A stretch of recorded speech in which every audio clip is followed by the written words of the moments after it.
হিন্দুদের উপর অত্যাচার হচ্ছে, টিক্কি কেটে নিচ্ছে, তো মা বোনের ইজ্জত নিচ্ছে, বাড়ি মন্দির ভাঙিচ্ছে, মোবাইলে কি ছাড়িছেন, নেটে দেখেননি আপনারা? কি বলছে এই মায়ারানী? চলুন আমরা সেই ভিডিওটি দেখি, যেটি এপার এবং ওপার বাংলায় ব্যাপক ভাইরাল হয়েছে। আমার বাড়ি বাংলাদেশ, আমি বড় আশা করে আসছি, 12 বছর পর একবার করে হয়। বাংলাদেশ থেকে এসেছেন? কিভাবে এলেন বাংলাদেশ? বাংলাদেশ থেকে অনেক কষ্ট করে স্বীকার করে আসছি, যাই হোক ভক্ত হিসাবে। ওখানে কি অবস্থা এই মুহূর্তে সনাতনীদের? খুবই খারাপ অবস্থা। এখন সান্ত্বনা দেওয়ার জন্য নেতা খেতা অনেক রকম সান্ত্বনা দিচ্ছে, কিন্তু অত্যাচার খুব চলিচ্ছে।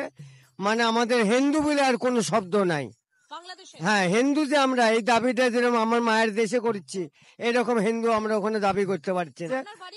আমার বাঙালির রাজশাহী ডিস্ট্রিক্ট, নাটোর জেলা। হ্যাঁ, ওপার বাংলার গণমাধ্যমে প্রচারিত এই খবরটি নাটোরেও ব্যাপক প্রচার হয়েছে, শেয়ার হয়েছে সামাজিক মাধ্যমে ব্যাপকভাবে। তারপরই এই ঘটনাটি মানুষের ভেতরে মিশ্র প্রতিক্রিয়া তৈরি করেছে। আর আমরা সেই খবরের পেছনের খবর জানতে দেখা করেছি জয় নিতাইয়ের পরিবারের সাথে। তার স্ত্রীর সাথে কথা হয়েছে তার প্রতিবেশী। শুনি একটু। মোবাইলে কি ছাড়িছেন, নেটে দেখেননি আপনারা? কি আপনি? হিন্দুদের উপর অত্যাচার হচ্ছে, টিক্কি কেটে নিচ্ছে, তো মা বোনের ইজ্জত নিচ্ছে, বাড়ি মন্দির ভাঙিচ্ছে, চুরিচ্ছে।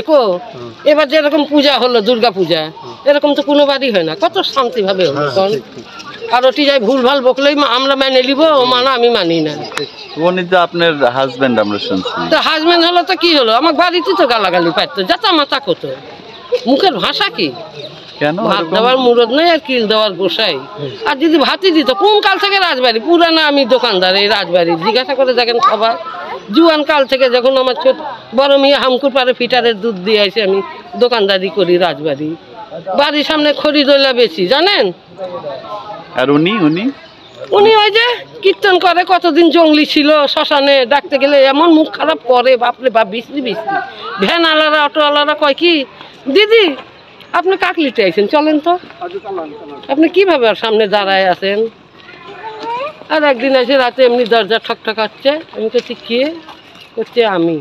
বেটা আমাকে করলো যে মা দরজা খুলো না, আবার সংসারে ঢুকি, আবার ফাল হয়ে বেড়াবি, ঘরেই তুলো না। আমি দেখ হাজার হলো তো। কতদিন হলো আপনার কাছ থেকে দূরে? 3 বছর, 3.5 বছর হয়ে গেছে। তাহলে যেটা ভিডিও করছে এই ঘটনাটা কি আসলে? মিথ্যা তো, কি আবার সত্যি? আপনি জানেন? ও মা, আমি জানি বলেই তো করছি। আপনার নাম কি? আমার নাম সাধন চন্দ্র দেব। এই যে গৌরনীতায়ের একটা বক্তব্য শুনছি, ওটা কি আসলে আপনি কি জানেন? আমি তো ধরেন যে ওই মানে বিয়ার বইয়ের কাছে গল্প টল্প শুনেছি, ওই লোক মাথা ঠিক নাই, ওই লোকের কখন কি বলে না বলে, এরকম অবস্থা। দেশে ওইরকম ছিল?